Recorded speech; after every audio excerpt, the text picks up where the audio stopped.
Bonjour à tous, aujourd'hui je vais vous présenter un petit tutoriel pour comment devenir vampire et la suite, comment devenir un loup-garou.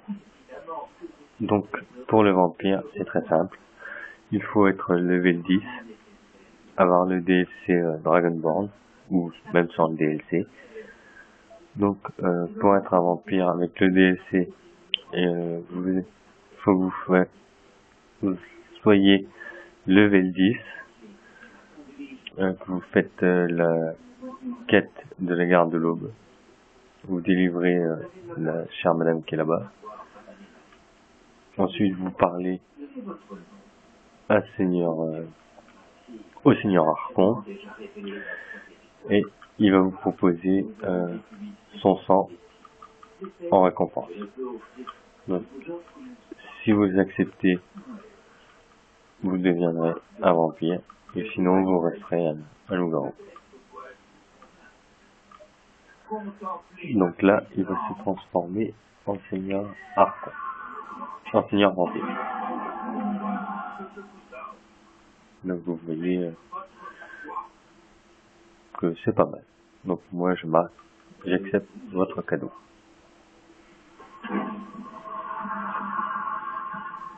Donc en étant vampire, il y a bien sûr des inconvénients.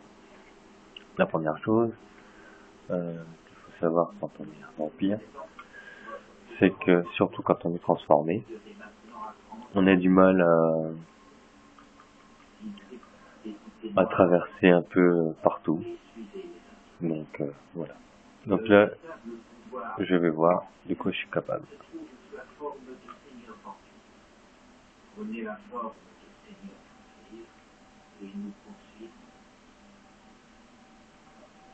Donc là, j'ai la forme du seigneur vampire.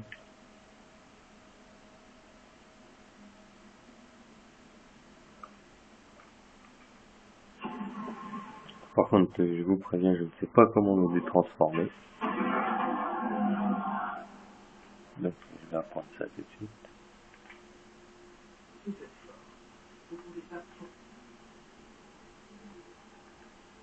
Ah ouais. Je sais comment il faut faire maintenant.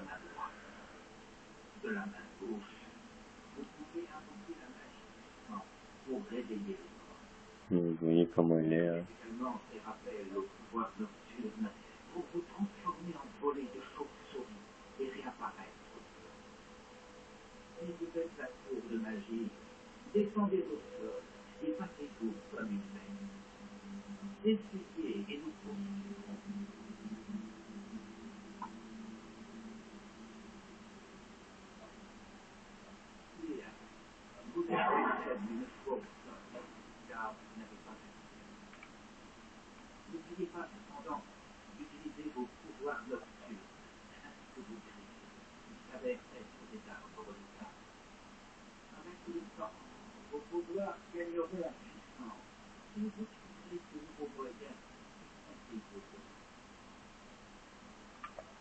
Donc, grâce à ma transformation, j'ai les atouts du vampire.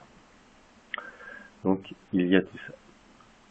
Donc, pour l'instant, je n'ai pas encore tous mes atouts, mais ça va arriver.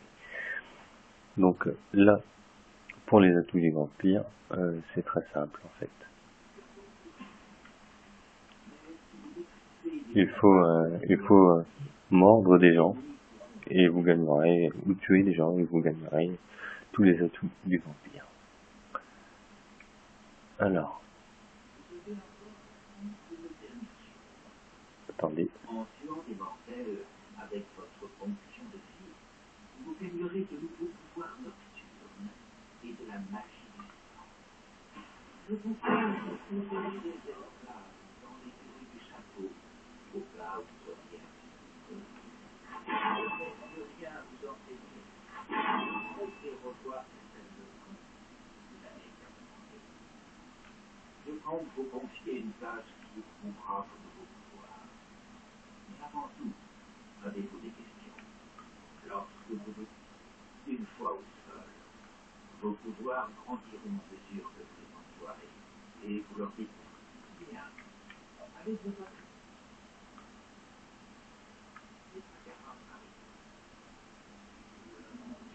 Donc là, je me dépose en monnaie.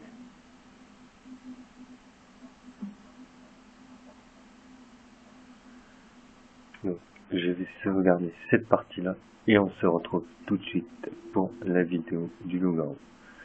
Je referai une autre vidéo pour le massacre du vampire. Pour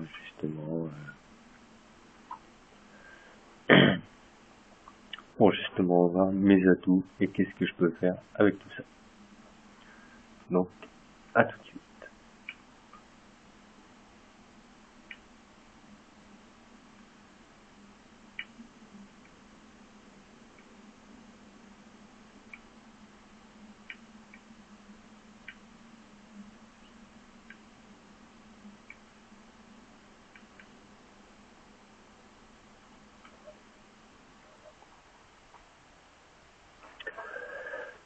Rebonjour à tous.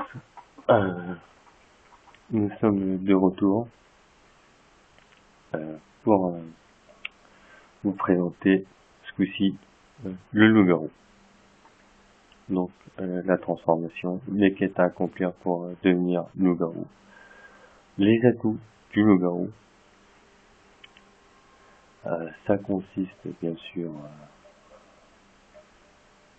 à être aussi le plus fort, qu'on soit en maître des vampires ou en loup-garou. Donc sur mon ancienne partie, je vous montrerai pour le vampire et celle-ci, je vais vous montrer pour le loup-garou.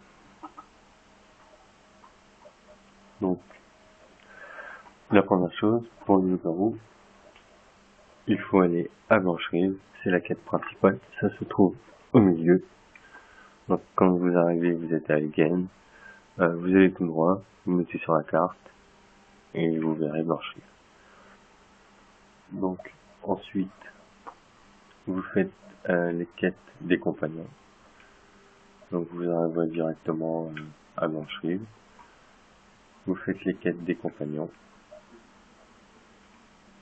Et ensuite vous pourrez devenir le loup-garou. Donc par contre, vous allez voir Ayla la chasseuse et c'est elle qui va vous donner plusieurs missions à faire. Donc vous faites toutes les missions. Après vous lui demandez encore du travail et là elle va vous parler par contre des totems d'Irsine. Donc les totems d'Irsine servent à... Donc, vous voyez la blancherie, là, c'est ici. Donc pour les totems d'Irsine, c'est très simple. C'est encore plus d'atouts pour le loup-garou. Je vais vous montrer ça.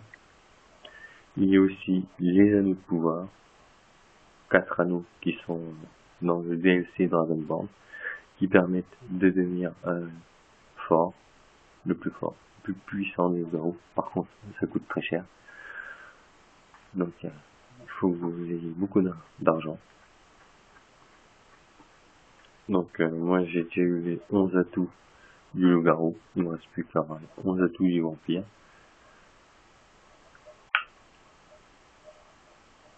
Mais c'est pas évident.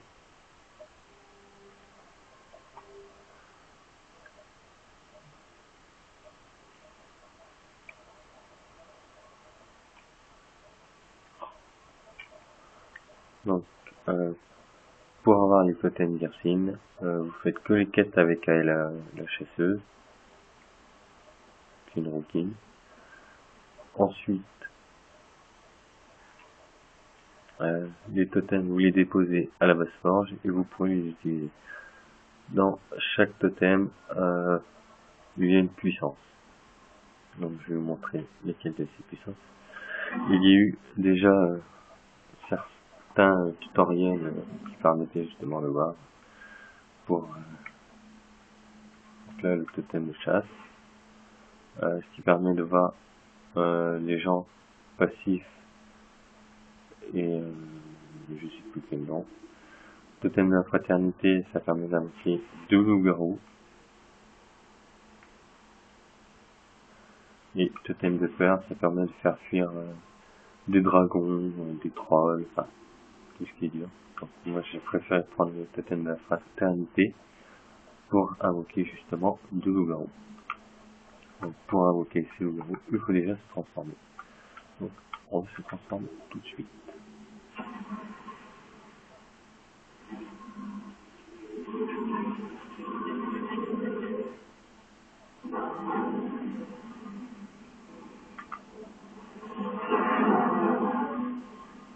Donc voilà les bêtes. Donc c'est très simple, hein. Quand vous êtes en loup-garou, votre puissance est décuplée. Et vous avez aussi l'arbre de compétences du loup-garou. D'ailleurs, il faut que j'en recommence. Parce qu'il m'en manque un. Il me manque le totem de prédateur. Donc vous voyez, tout à l'heure j'ai eu 100%. Donc là vous voyez votre santé elle a augmenté. C'est super. Et maintenant, grâce au loup-garou, vous pouvez faire des massacres un peu partout. Donc là, les loup-garous ne sont pas là. Mais sinon, vous avez compris à peu près le concept. Hop. Et je pense qu'on est plus fort en loup-garou qu'en vampire. Donc, il y a moins de bugs aussi en loup-garou qu'en vampire. Il se casse, il m'énerve, alors du coup je le vire. Lui aussi.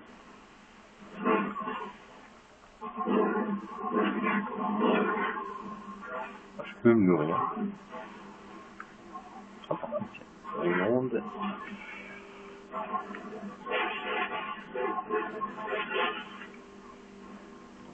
Là, j'invoque mes loups-garous.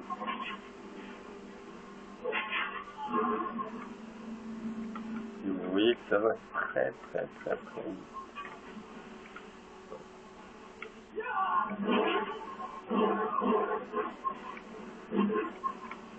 Par contre, on ne peut pas gagner à tous les coups. Donc vous voyez que je me suis fait battre. Mais sinon, merci à vous tous et pour la prochaine vidéo.